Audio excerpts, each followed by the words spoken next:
Surat At-Taubah 60 ini adalah dasar dari kewajiban zakat. Sebenarnya kalimat as-sodaqah, sodaqah itu dipakai untuk banyak makna ya, baik makna sedekah yang sunnah maupun hal-hal lain yang sifatnya bukan materi ya, termasuk sedekah tenaga, sedekah doa dan lain sebagainya. Yang membedakan pada ayat ini adalah kalimat faridah. Di ayat itu kalimat faridah itu menunjukkan kewajiban. Oh, berarti kalau gitu sedekah ini dimaknai sebagai zakat. Nah, dalam zakat ini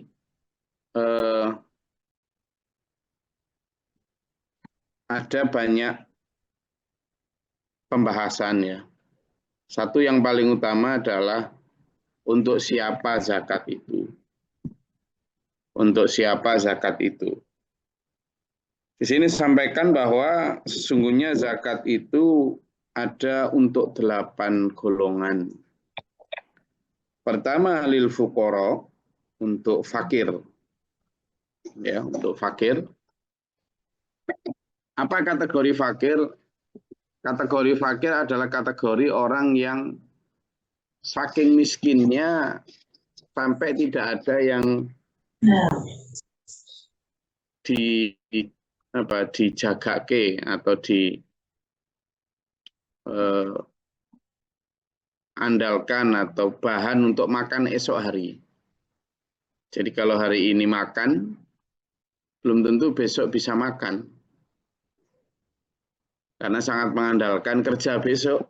Kalau besok ada kerjaan ya bisa makan. Kalau nggak bisa ya nggak, itu masuk kategori apa? Fakir. Fakir. Kategori orang yang miskinnya nemen ya. Itu fakir. Jadi, bahkan untuk makan saja tidak bisa. Lalu wal masakin. Di bawah kategori fakir ada kategori miskin. Miskin itu ya ada untuk makan besok, tapi hanya itu. Dia tidak punya hal-hal lain untuk kebutuhan yang lain. Entah itu untuk kebutuhan kesehatannya. Dia ada untuk makan, tapi untuk berobat tidak punya dia. Untuk pendidikan juga tidak punya dia. Apalagi untuk modal kerja, apa tidak punya dia. Benar-benar hanya hidup untuk sebagai kebutuhan yang paling dasar. Ini al-masakin, orang-orang miskin. Wal amilina, dan orang amil. Amil ini adalah para pengurus zakat. Orang yang mengurusi, yang mengelola ya, zakat. Wal amilina 'alaiha. Di para amil zakat itu makanya digaji ya. Tapi gajinya ya sama. Tidak boleh lebih dari sekian. Lalu riba zakat itu ada kan sampai gaji amil sampai puluhan bahkan ratusan juta, itu berlebihan ya.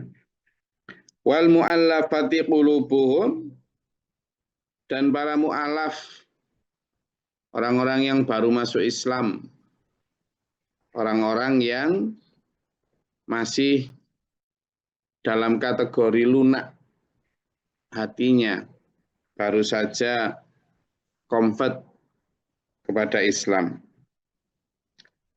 Wa fir riqab, dan bisa dipakai juga untuk memerdekakan hamba sahaya di masa itu ya, memerdekakan budak. Sekarang kan sudah tidak ada perbudakan. Lalu untuk apa? Ya untuk memerdekakan orang-orang yang terbelenggu dalam kerjaannya. Mungkin pemberian modal dan lain sebagainya. Wal gharimina, dan orang-orang yang gharim. Kategori gharim ini orang yang bukan sembarang gharim ya. Gharim di sini adalah yang benar-benar berhutang itu untuk kebutuhan paling dasar dia. Utangnya dia itu benar-benar karena untuk makan itu loh. Sama dengan orang fakir tadi itu.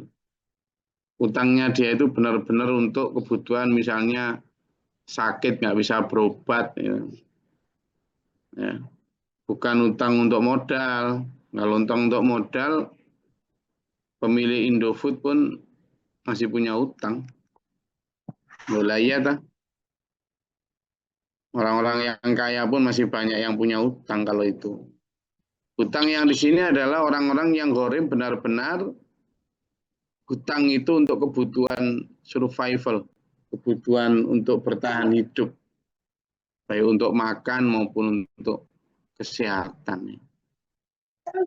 Jadi jangan asal gharim. Ya. Wa fi sabilillah, dan untuk orang-orang yang berjuang di jalan Allah. Nah, yang berjuang di jalan Allah ini juga ada beberapa kategori. Orang yang berjuang di jalan Allah ini, orang yang memang ya dia berjihad, ya berdakwah. Jadi zakat itu bisa untuk mensupport misi dakwah. Masuknya kategori fisabilillah. Ya.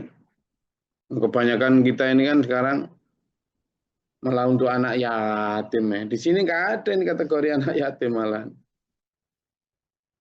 Nyarinya kan anak yatim macam mana ini. Ini banyak sekali.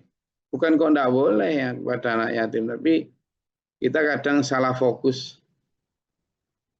Kenapa sampai ada 8 asnaf ini? Ya karena memang skala prioritas itu tergantung siapa yang the most needy istilahnya. Yang paling membutuhkan. Jihad fisabilillah di masa itu adalah membiayai perang.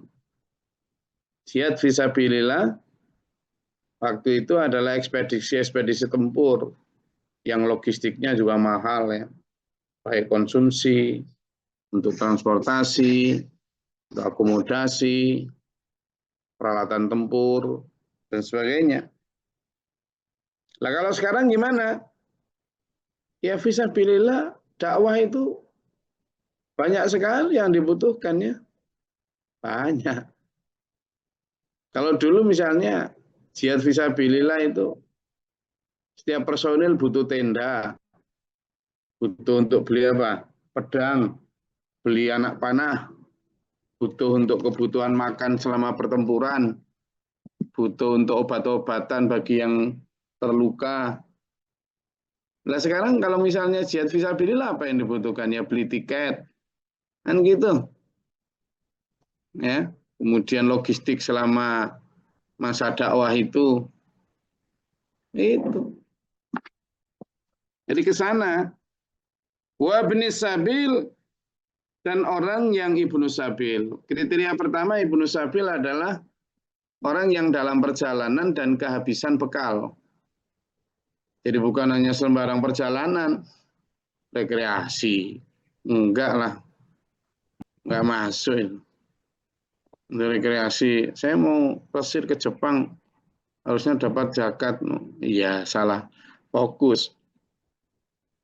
Ibnu Sabil ini orang yang dalam perjalanan dan kehabisan bekal itu kriteria pertama. Ada juga yang mengartikan lebih jauh, Ibnu Sabil adalah orang yang dalam perjalanan menuntut ilmu. Artinya bisa masuk ke beasiswa misalnya. Ya, ada yang memaknai begitu. Nah, dari 8 asnaf itu sudah terjadi penyesuaian ya di masa sekarang.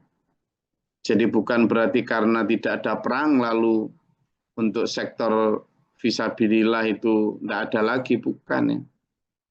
Karena dimaknai sebagai perjuangan di jalan Allah, dan perjuangan di jalan Allah nggak hanya perang,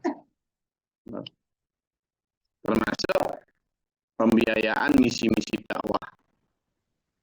yang juga sangat membutuhkan banyak support logistik.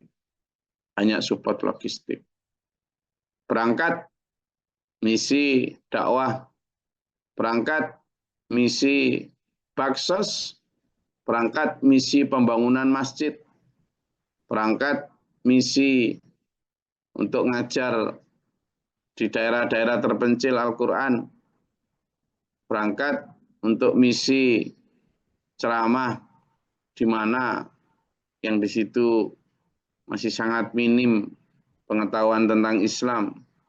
Bisa pilihlah. Faridhatan minallah, dan itu kewajiban dari Allah. Itu pembahasan pertama tentang siapa yang berhak mendapat zakat. Nah, lalu yang kedua adalah jenis zakat. Nah, ini macam-macam ya.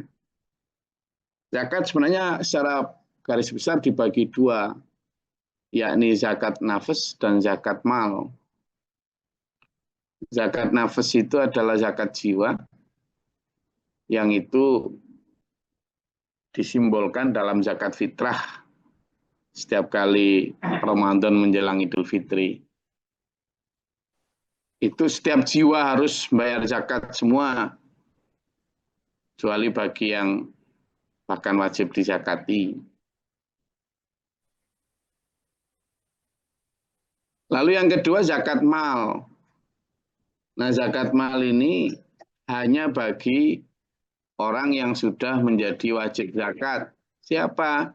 Jadi mereka yang mempunyai harta yang sudah mencapai nisab. Apapun itu ya, zakat profesi, zakat peternakan, zakat perkebunan, zakat pertanian, zakat emas, zakat perdagangan, dan seterusnya. Itu nanti panjang pembahasannya, karena detail sekali itu. Nah, yang perlu kita sadarkan di sini adalah sadar zakat ya. Karena kalau di zaman Rasulullah Muhammad SAW dan para sahabatnya Khulafaur Rasyidin, zakat itu ditegakkan secara benar-benar seperti pajak di masa sekarang. Yang nggak bayar zakat ya dihukum. Karena itu wajib. Dan tegakkan. Artinya kalau sekarang nggak ada yang ngobrak-ngobrak zakat, maka yang mewajibkan itu Allah, ya kita yang harus memaksa diri kita, dulur. Ya, saya khawatir gini ya. Kita itu sebenarnya kalau dihitung benar-benar sudah wajib zakat, baik investasi rumah yang tidak kita tempati tapi untuk investasi, baik saldo-saldo uang kita di bank, maupun perdagangan kalau dihitung entah laba per hari, laba per bulan, laba per tahunnya, itu sudah sebenarnya sudah mencapai nisab. Tapi karena kita tidak tahu, atau bukan bahkan tidak mau tahu, dikasih tahu juga nggak mau, lalu kita tidak bayar zakat. Hanya karena khawatir atau eman harta kita berkurang. Dulur, jangankan kalau harta sampean cuma 100, 200, 500, 800 juta. Yang kalau zakatnya sekian juta misalnya. Kalau sampean seandainya punya uang sebanyak yang dikorupsi itu sekian ratus triliun, lalu zakatnya harus sekian M. Itu loh, sampean masih nggak sebanding. Kalau harta segitu lalu sampean tukar dengan siksa neraka seperti yang kemarin ayat yang sudah kita baca.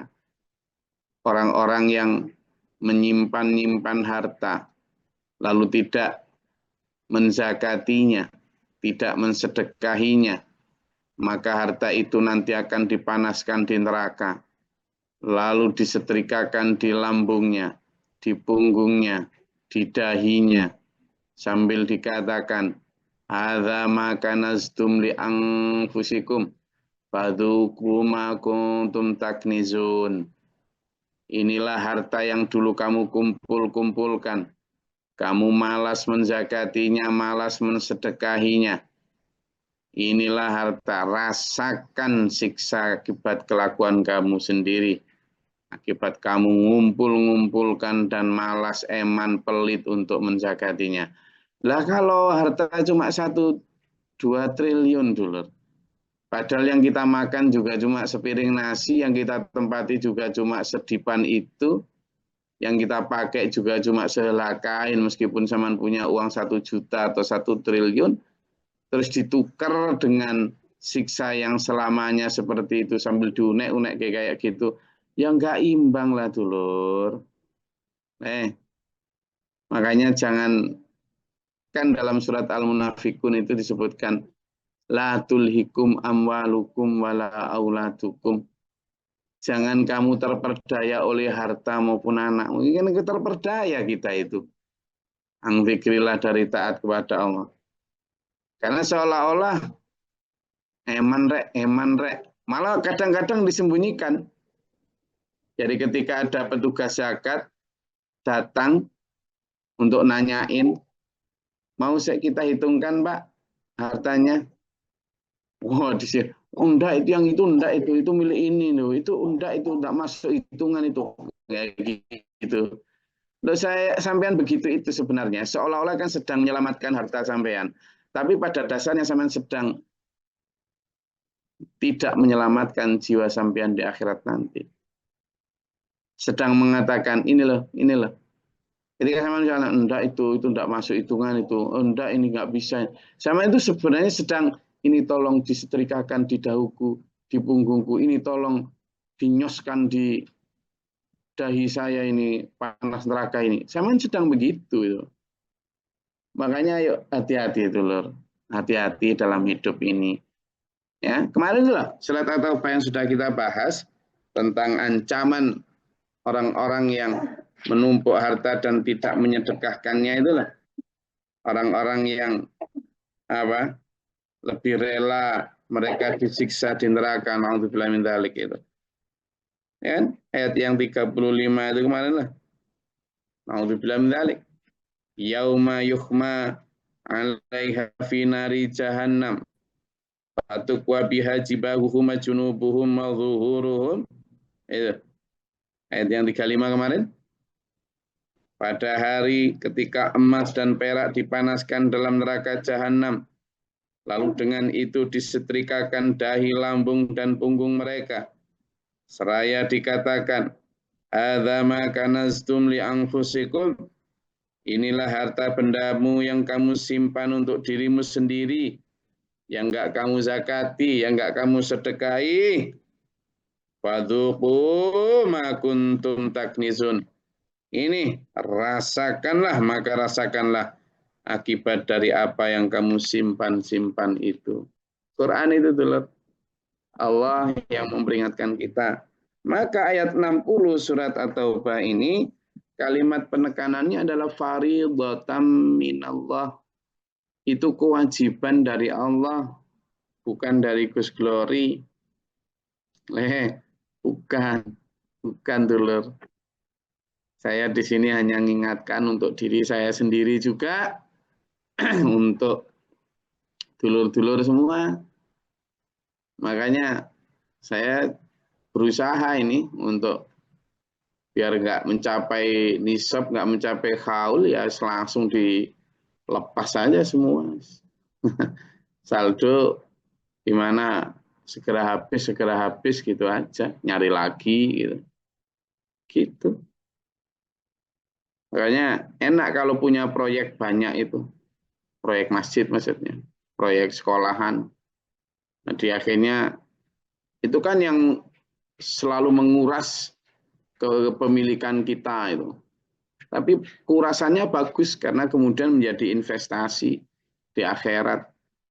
Dan nisabnya juga nggak sulit-sulit, nggak repot-repot ngitungnya.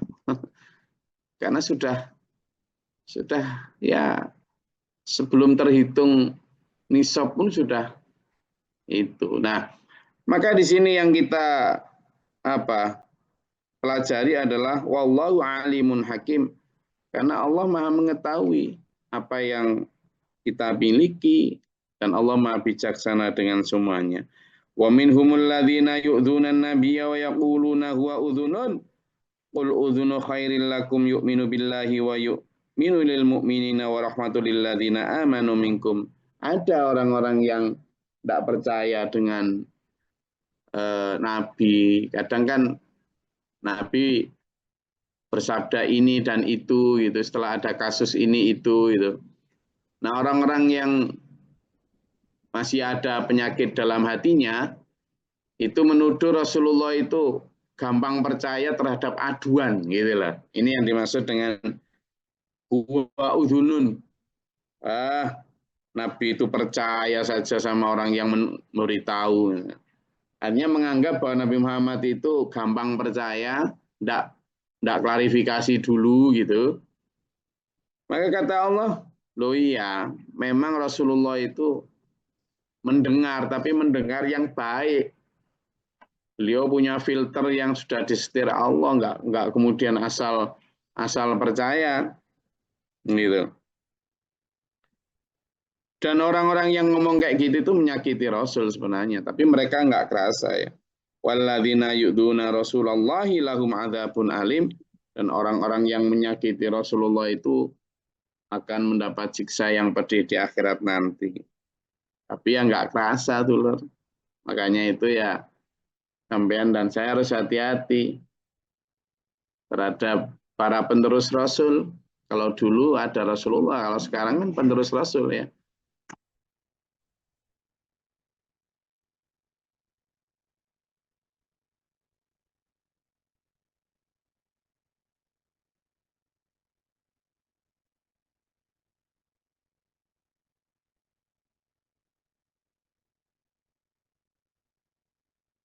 Eling-eling yo. Bilang ini lokasi kita ini. Eling hati-hati.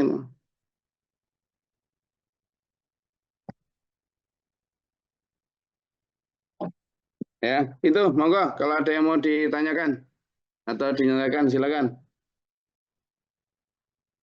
Monggo. Gus, mohon diterangkan Gus. Ada misalnya orang yang ditugaskan dakwah, akhirnya kan orang yang ditugas dakwah itu kan mendapatkan zakat, tapi zakatnya akhirnya diakui dimiliki untuk pribadinya. Itu padahal di sini zakat dalam ada pembagian zakat ada pembagian delapan golongan yang hak menerima zakat. Mohon diterangkan itu Gus, bisaran hadisnya dan seterusnya. Maksudnya dimiliki untuk dirinya atau sebenarnya maksudnya nih? Iya, untuk dimiliki sendiri, diaku bahwa itu hasilnya berdakwah gitu. Padahal di sini ada pembagian yang 8 ini, mohon diterangkan untuk menjadi pencerahan. Ya harus lebih jelas, maksudnya yang dimiliki itu hasil dakwah, gimana hasil dakwah kok berupa uang? Maksudnya? Berupa pemberian dari orang itu kan. Nah, pemberian ini pemberian gimana ini? Harus jelas juga. Pemberian yang gimana? Karena kalau pemberian berupa hibah ya boleh dia memiliki. Misalnya ada orang yang Pak Ali Mabrur, saya hibahkan ini kepada sampean, ya itu hak sampean. Boleh. Tapi kalau maknanya itu zakat, ya enggak boleh. Zakat Ya, itu zakat itu. Gimana? Ya, itu maknanya zakat itu pemberian. Ya kalau zakat lalu kemudian dia miliki sendiri udah jelas itu. Enggak boleh. Apalagi yang mau diterangkan? Enggak boleh. Kalau itu mengambil untuk dirinya sendiri ya jelas dosa sudah. Sudah jelas dosa.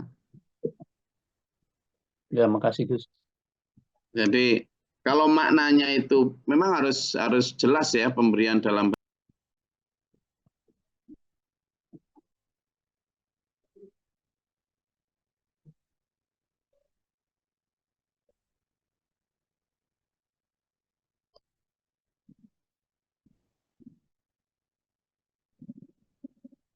Itu jadi kalau peruntukannya udah jelas bahwa 8 itu. Nah, kalau dia pun misalnya para ustadz itu misalnya mengaku sebagai amil, amil juga ada aturannya berapa itu. Tidak kemudian saya ini amil gitu misalnya. Yang menentukan dia visabilillah itu juga begitu. Ya. Gimana yang visabilillah? Ya minimal dia seperti yang disebutkan dalam surat Al-Baqarah itu ya. Dalam surat Al-Baqarah itu ayat 160. Coba dibuka itu. Ya, jadi kalaupun dia misalnya sebagai orang yang visabilillah, orang yang berjuang di jalan Allah, gitu kan? Itu kan harusnya benar-benar mengikuti apa orang-orang yang ini yang eh, mendapatkan privilege untuk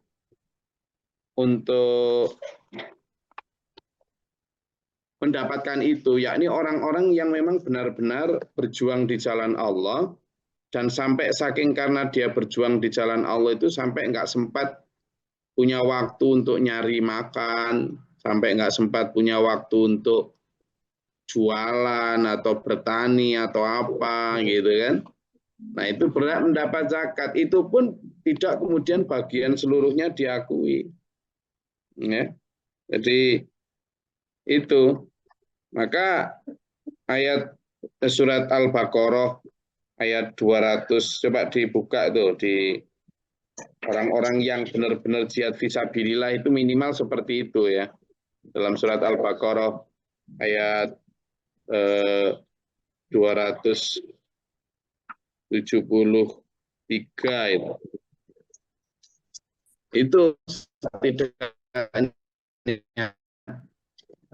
Sehingga kalau misalnya yang saya bacakan ya, apa yang kamu infakkan adalah untuk orang fakir yang terhalang. Nah ini kan fakir ya, usahanya karena jihad di jalan Allah, sehingga ia tidak dapat berusaha di bumi. Itu. Nah, sehingga tapi kalau hibah boleh Pak Lima Bro. Kalau memang niatannya itu memang seperti misalnya ada jamaah yang karena sangat berterima kasih, sangat merasa berhutang budi terhadap tuntunan para ustadznya atau apa, lalu kemudian menyedekahkan sesuatu yang memang itu diperuntukkan untuk ustadznya itu, ya enggak apa-apa, itu menjadi hak pribadi memang. Memang dia percaya misalnya, sampean misalnya lalu bersedekah kepada kiai sampean karena zaman selama ini merasa dibimbing untuk keluar dari kedoliman menuju cahaya terang, tapi sampean melihat kiai sampean itu misalnya perlu disupport dari sisi apa, entah itu tanah, entah itu apa, lalu zaman bersedekah memberikan itu boleh saja.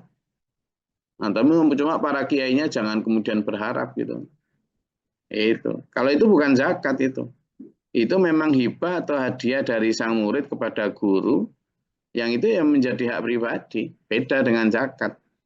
Kalau zakat memang sudah jelas nisabnya mana, kadarnya mana, dan jelas itu. Dan itu peruntukannya harus jelas kepada visabilillah apa segala macam. Tapi juga tetap bisa masuk misalnya di visabilillah itu orang-orang yang tadi saya sebut. Coba dibaca dalam ayat 273 surat Al-Baqarah. Coba sampean baca. Siapa yang tadi belum sempat baca coba. Surat Al-Baqarah ayat 273. A'udzubillahi minasyaitonir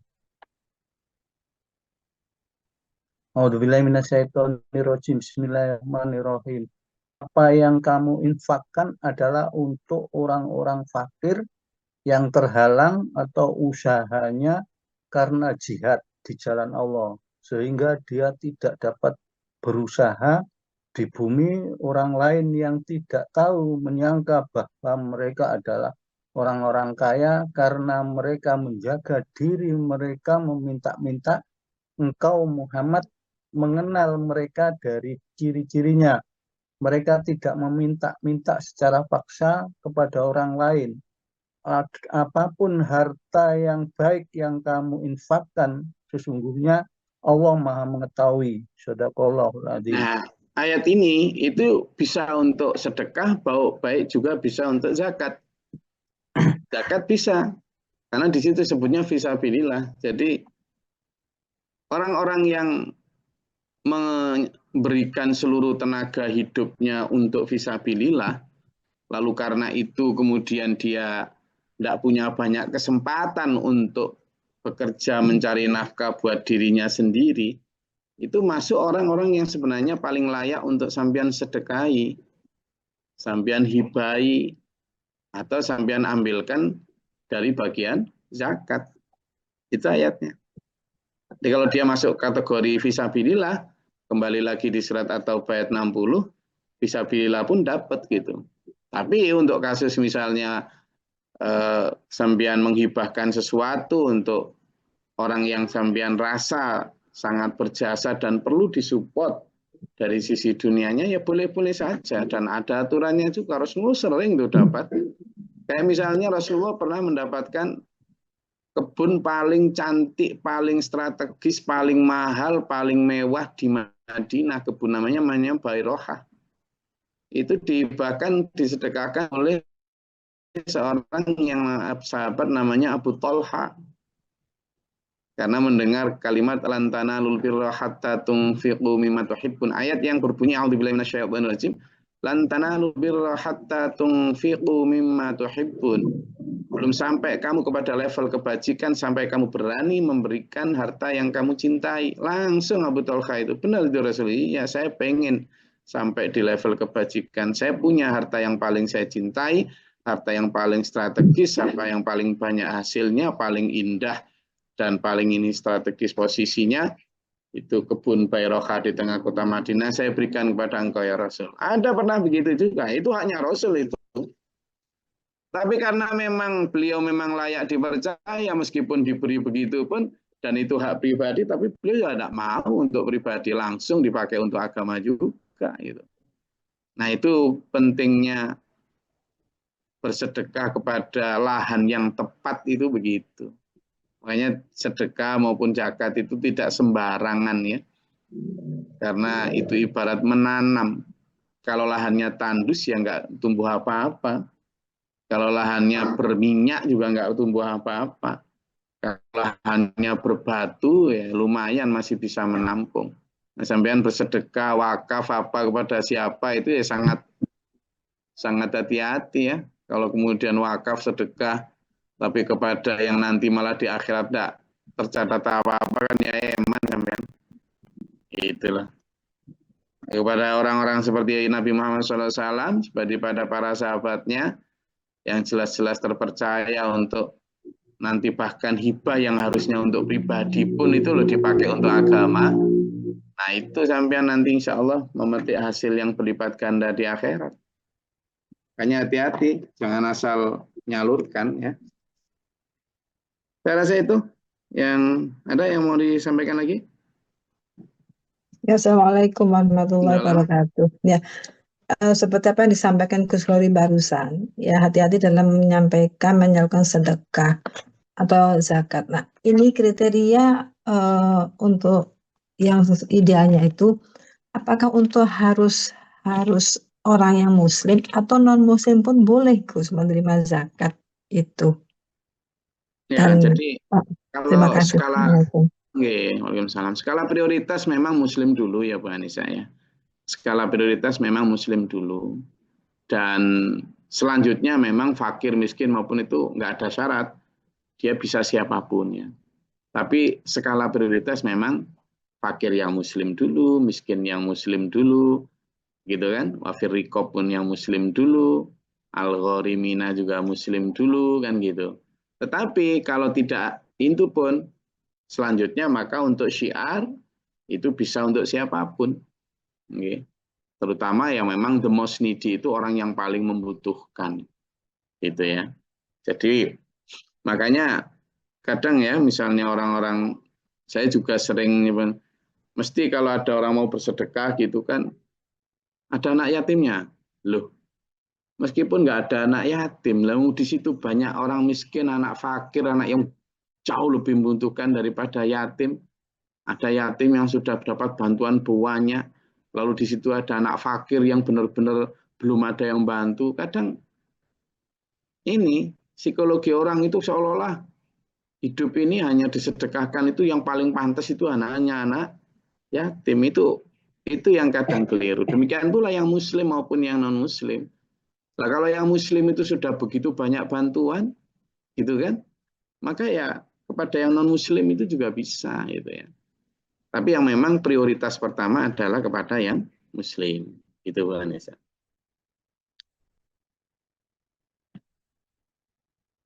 Dan untuk kriteria tadi itu ya memang harus benar-benar melihat ya.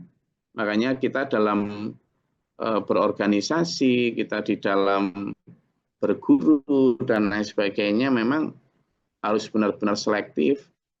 Jangan sampai salah perahu, jangan sampai salah tujuan, jangan sampai salah guru dan seterusnya. Eman nanti ya. Udah ratusan juta, udah miliaran, nanti di sana nggak ada catatan. Nah, karena mirip-mirip memang. Oke, hati-hati. Makanya dalam sedekah ini diberikan jelas clear visabilillah itu yang kayak gimana, record itu kayak gimana, dan seterusnya. Saya rasa itu kajian kita pada pagi hari ini. Semoga bermanfaat dan berfaedah. Apa Mas Jun? Oh enggak, ya udah. Makasih. Semoga Allah merahmati kita, menuntun kita dalam siratal mustaqim. Ya. Amin. Allahumma sholli wa barik. Allahumma ighfir lil mu'minati wal muslimati al ahya'i wal astaghfirullahaladzim. Allahumma ihdina fi man hadayta wa afina fi man afayta wa lana fi man tawallayt. Wa barik lana fi ma atayta wa qina syarra ma qadayta fa innaka taqdi wa la yuqda alayka wa innaka la tu'addu man tu'addu. Taufiq wa atubu ilaika. Assalamu alaikum. Allahumma da'fana al-bala wal waba wa qad hastina min al-jinn wa syaitan jinn wa farafana min al-jinn wa al-ins. Rabbana wa la taj'alna fil qawmi dhalimin. Allahumma rafa' darajatana wa qina Rabbana nafaktubana ma'a syahidin. Rabbana la tuzigh qulubana ba'da idh hadaytana. Rabbi ya Allah malana fansana kal kafirin wa fansana kal kafirin. Anta malana fansana kal kafirin wa fansana. Rabbi ya bika min najati syaitan wa bika rabbi ya duruna bisarafin satali. Muhtal lana bab rahmatika Allahumma anzil alaina rahmatan wa yatatim qatil mahtar. Allahumma afrig lana sabran sabbit mana nafsana kal kafirin Allahumma qadir samawati wal ardi alimul ghaibi wasyahadati rabbika liman tasyhadu alaina. A'udzu billahi min syaitanir rajim wa dari syaqqa usul wa syamatatil a'da wa nasalikal huda wa taqwa. Rabbana hab lana min azwajina wa dhurriyyatina qurrata a'yun. Rabbana atina fid dunya hasanah wa qina rabbil izzati amma yasifun. Alhamdulillahi rabbil alamin. Assalamualaikum warahmatullahi wabarakatuh. Waalaikumsalam warahmatullahi wabarakatuh.